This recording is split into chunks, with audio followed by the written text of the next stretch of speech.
અભિનંદન. અરે તમે બે આવ્યા. જો હવે મમ્મી પાસેથી ખાતી પહેરીને આવીએ.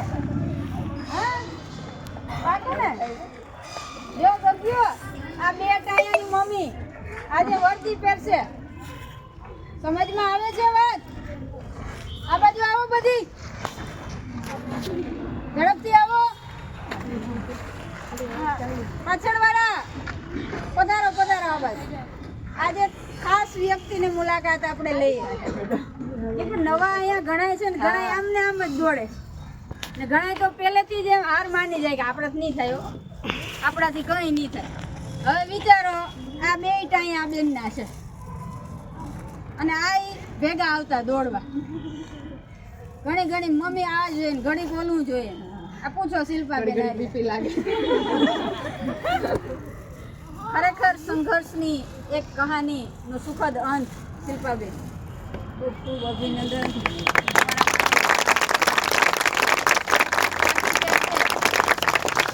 અને સારી ટકાવારી સાથે પાસ થયા, સારા માર્ક્સ સાથે પાસ થયા અને ગ્રાઉન્ડ પણ ક્લિયર કરી લીધું. પૂછો એને કેટલી તકલીફ પડતી, કેટલા પગ દુખતા, હાય હોય કેટલી થતી હે. એને છોકરાને મોઢા સાંભળવું, મમ્મી ખાખી પહેરશે તે એનો આનંદ જોવો. એક મારી માં થેલી લઈને આવ્યા ને, કોંગ્રેચ્યુલેશન કીધું. પીઝાની પાર્ટી ખૂબ ખૂબ મહેનત કરી. મેં જોઈ આને સંઘર્ષ જે છે, ટિફિન લઈને જાઓ અને લાઇબ્રેરીમાં વાંચવું. આ તમે હજી નવા નવા છો, ખનગનતા હૈયા છો, મેરિજ લાઈફ પછી જે સંઘર્ષ કરવો. શ્રદ્ધાબેન છે ઉદાહરણ, શિલ્પાબેન છે. પૂછો એક વખત શિલ્પાબેન, તમે તમારા મોઢાથી કહો, છોકરીઓને કહો. ખરેખર આ બધીને ખબર પડવી જોઈએ. મને જો તમે મને કહો છો પાતળી થઈ ગઈ છું, તો એનો મતલબ એ કે આનાથી જાડી હતી. આનાથી જાડી હતી તો એ રનિંગ થઈ ગયું એટલે તમારા બધાથી તો ચોક્કસ થઈ જાય. ચોક્કસ મારાથી થઈ જતું એટલે બધાથી થઈ જાય. અને અહીંયા આવો છે એ બધાથી થઈ જ જાય. ગાઢુના મેડમ જેને કોઈને હું કહીશ તો મેડમ જેને કોઈને કહેતા હોય ને કાંઈ, તો તમે પ્રગતિના પંથે છો એને ચોક્કસ થઈ જાય. બસ પોતાનામાં આત્મવિશ્વાસ તો જોશે કે મારે કરવું છે, એવું તમારી અંદર હોવું જોઈએ કે મારે કરવું છે. જો તમે જેમ નથી થતું નથી થતું નથી થતું તો એ જ સાંભળે ઉપરવાળો કે નહીં થાય. પોઝિટિવ. હા, તમારે જ કરવાનું છે કે થશે થશે થશે. બરાબર, મારી પાસે ઇન્સ્પિરેશન હતી કે બાળકો એટલે મારે કરવું છે, એવી મારી ઇન્સ્પિરેશન હતી. તમારા બાળકો ના હોય તો કે અમારે ભવિષ્યમાં આગળ વધવું છે, પોતાના પગ પર ઊભવું છે. તમે બધા પોતાના ઇન્સ્પિરેશન પોતે જ છો. મહેનત કરો, બધાથી થઈ જાય. જ્યારે ખાખી પહેરીને આવશે ત્યારે કંઈક જુદો જ ઓરા હશે, હે ને? કેવો ફરક થશે શિલ્પાબેન? કઈ ખબર જ નથી આમાં કે શું થાય છે. બસ આખા કુટુંબમાં બધે શિલ્પા શિલ્પા શિલ્પા શિલ્પા થાય છે. બસ ઈ જ સાંભળવું હતું. કાલે વાર્તા કરી હતી ને, હા કાલે વાર્તા કરી હતી ને કે તમારા કુટુંબ વાળા સારું થઈને પાસ થાય. અમારા કુટુંબમાં તો હું પહેલી જ કોઈ એમ કે નોકરી કરતી હોઉં હોઈશું, પહેલી જ હોઈશું. કોઈ અમારે નથી કે જે કોઈ ભાઈ નોકરી કરતી હોય. ખરેખર એક લાવો છે લાઈફમાં. તમારું સ્ટેટસ, રોટલી તો બધી કરવાની જ છે, રસોડામાં ગેસના બાટલા ચાલુ કરવાનું બંધ કરવા બધું કરવાની છે. પણ ખાખી પહેરી લીધી હશે ને પછી તમને કોઈ જબરદસ્તી એમ નહીં કહે કે ચા મૂકી આવતો, રોટલી કરી આવતો, હે ને? તમારી ઈચ્છા પૂછશે કે આ કરીશ અથવા તો આ થઈ જશે. અત્યારે તમને કોઈ લેખતું તોડતું નહીં હોય ઘરમાં. નાનો એવડો પ્રસંગ કરવો હશે ને તોય તમને પૂછતું નહીં હોય કે હું કરું હું નહીં. પછી જોજો તમને પૂછ્યા વગર એક શાક બકાલું નહીં ઘરમાં નહીં લેવાય. બેટા કયું શાક ખાઈશ? આ હકીકત છે. અને હજી શિલ્પાબેનને પૂછો હવે માન સન્માન કેટલું હોય, પહેલાં કેટલું હતું અને હવે કેટલું હોય એ પણ પૂછો. કે કંઈ ફેર આવ્યો કે એવા ને એવા છે બધા ભલે ને આવી હોય નોકરી. મારા સસરાને મેં બધા ફ્રી માઇન્ડ ના સાથે એમ કહે કે તમે ન ઓઢતા કે હવે અમે ઓઢશું કે તમારું તમે ઓઢોમાં અમારું કે હવે આપણે માથે ઓઢવાનું હોય ને, ઓઢવાનું રિવાજ આપણે માથે ઓઢવાનું હોય. સસરા મોટા સસરા ને ના પાડે મને, તમે ઓઢો મારી કે અમે ઓઢશો તમારું. બધા તો બહુ ખુશ છે. પછી અમારા પરિવારમાં પોલીસમાં મારા પપ્પા, મારા સસરા, મારા મોટા બાપા બધા પોલીસમાં એટલે એમનું જે છે ને એ મેં આગળ વધાર્યું. બીજા બધા જોબ કરે પણ બધા શિક્ષકમાં કે કોઈ ક્લાસમાં કે છે.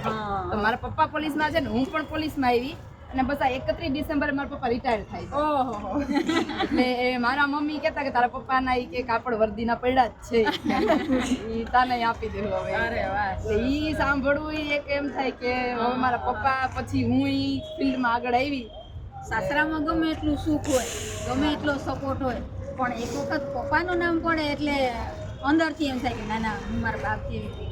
હા હે કંઈક હરખ અલગ જ હોય ને. હા. આજ મને ઘણા એમ કહેતા હોય ને કે તમારો સ્વભાવ તમારા પપ્પા જેવો છે, એ મને કેવો આનંદ થાય અંદરથી. ભલે મારા પપ્પા આજ જીવત નથી પણ મને યાદ તો કરતા હશે ને. હું એને યાદ તો કરું છું. આજ મને કોઈક કે ના ના તારો સેમ સ્વભાવ તારા પપ્પા જેવો છે, ત્યારે મને બહુ અંદરથી થાય કે ના ના મને કોઈ કે મારા બાપ જેવું છે. ખ્યાલ આવે? એટલે આ વસ્તુ સાંભળવી ને એ તમને બહુ ગમશે. એક વખત કરીને જોવું. રેડી? ફરી એકવાર શિલ્પાબેન માટે જોરદાર.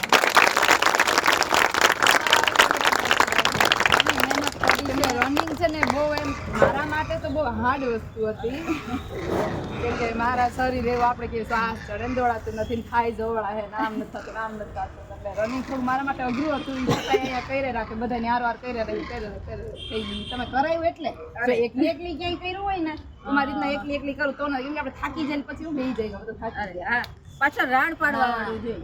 અહીંયા ધરાર આપણે કરવું પડે છે ને અત્યારે આપણે ધરાર લાગે પણ એનાથી એટલે જ મારું થયું છે. એ 100% વાત છે. જો રનિંગ જ ન થયું તો હું કેની એક્ઝામ આપું, લેખિત શેમાં આપું, ભલે ને ગમે એટલું મેં વાંચ્યું હોય. 100%. લેખિતમાં વાંચીને તમે ગમે એટલા માર્ક્સ કવર કરી શકો, પણ ગ્રાઉન્ડની ટેસ્ટ પહેલા આવે એમાં જ ફેલ થશો તો ત્યાં સુધી પૂગી શકો હે? કોઈ પરીક્ષામાં જ નહીં બેહવા દે. તો પહેલો પડાવ જે છે એ પાસ કરવો જરૂરી છે. એના માટે પગ દુખશે, કમર દુખશે, પેટમાં દુખશે, માથું દુખશે, ચક્કર આવશે, ઉલટી થશે, બધુંય થશે, પગું હોજી જશે, આ બધુંય થશે. પણ એને શું લેવાનું? હેલા રાખે. ભલે દુખે, કેટલાક દી દુખશે, 1 દી દુખશે, 2 દી દુખશે, પછી આ હરખ જો આ પછીનો હરખ છે હે ને. હરખના આંસુય ત્યારે એક વ્યક્તિ જ્યારે સફળ થાય છે એની પાછળ જે છે એ કેટલાની મહેનત હોય, નાયાઓની પણ મહેનત હોય, એના મમ્મી પપ્પાની પણ મહેનત હોય, એના હસબન્ડનો એટલો સપોર્ટ હશે, એના સાસુ સસરાનો એટલો સપોર્ટ હશે, તે ઘરનું કામ મૂકી અને છે લાઇબ્રેરીમાં ટિફિન લઈને જતા સવારથી લઈને વયા જતા. મારા સાસુનો ખાસ ખાસ કેમ કે આપણા કુટુંબમાં તો કહીએ ને બાઈને કેટલું ભણાવું છે. આ ભણવાનું હોય એ બાઈઓને તો ભણવાનું હોય જ નહીં. રોટલી શાક કરો ને મજા કરો. કેદી નોકરી આવી છે કેમ કે ગઈ ભરતીમાં પણ હતી ત્યારે પણ 2 માર્કથી રહી ગઈ છે એટલે એમ કે કેદીની વાત છે. એમ જ ઘણાને હારા લાગવા માટે તેને એમ કે હા જવા દે ને 1 વર્ષ કરી લે. હા બહુમાં તો કેટલાક વર્ષ પાસ થાય તો ઠીક છે ને હાલ્યું, બીજે વર્ષથી ના પાડી દે આવાય હોય. પણ સતત શિલ્પાબેનનો સપોર્ટ કર્યો તો મારા તરફથી તમારા ઘરના મેં ખૂબ ખૂબ અભિનંદન દેજો. મારે એમનું સન્માન કરવું છે. આપણે બીજી દીકરીઓ પણ આવશે એટલે બધીને હારે આપણે સન્માન કરશું અને ત્યારે પાછા મળશું. ખાસ મારે ફાઇનલમાં આવી ગયું ના મતલબ હવે હું મેડમ પાસે તમારે જાવ અને આવ્યા બહુ સારું કર્યું. અમને આનંદ થયો, છોકરીઓને પ્રેરણા મળી. અરે વાહ ભાઈ મોટું તો થાય મેડમ. આ ઢીંગલી ન બીજલી હજી એવી જ છે. એ જો એ મને કહેતી કે કોઈની મમ્મી કે ભણવા ના જતી હોય કે બધાની મમ્મી કે છોકરાઓને તૈયાર કરે ને સ્કૂલે મોકલે, તમે તો અમને કાંઈ કરતા નથી. જો ઈ રડાવ ઈ મને ખાસ રડાવ બધાની મમ્મી શું કરે ખાલી કે સ્કૂલે મોકલે. તું ખાય. અરે પણ જો મેડમને નથી દેવું. અરે વાહ અરે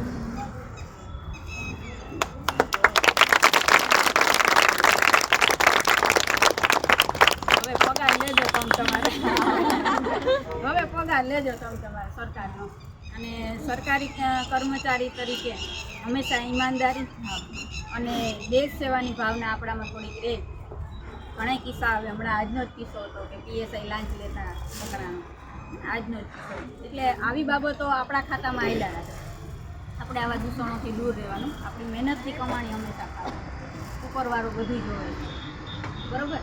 ભલે સામેથી ઘણા કેવા આવશે કે આટલા રૂપિયા ક્યારેક તમને ફસાવવા માટે પણ હોય. એટલે આવી સાવચેતી પણ રાખવી જરૂરી છે. રેડી? હાલો થોડીક વાર. હાલો છોકરા વાસણ લઈ લેજો કે બધાય લઈ લ્યો.